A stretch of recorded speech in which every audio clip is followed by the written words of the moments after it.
अनम को बड़े बुलबुले बनाने का शौक था।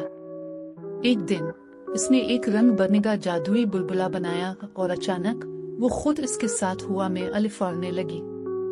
बुलबुला इसे एक रुई के बादल जैसे जजीरे पर ले आया, जहाँ चॉकलेट दूध की नदियां बह रही थी और जेली बैन के दरख्त उगे हुए थे। वहां एक नन्हा चश्मा पहने गुलहरी दौड़ती हुई आई। अनम, हमें मदद चाहिए, हमारा जादुई बुलबुला गायब हो गया है।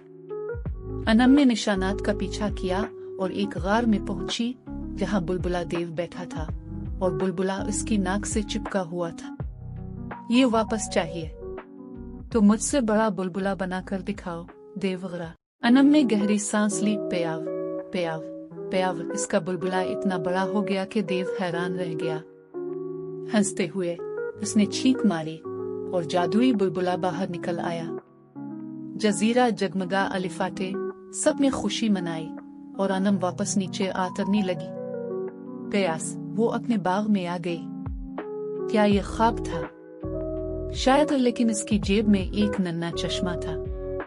ये तो बस शुरुआत थी, अनम ने मुस्कुराकर सोचा।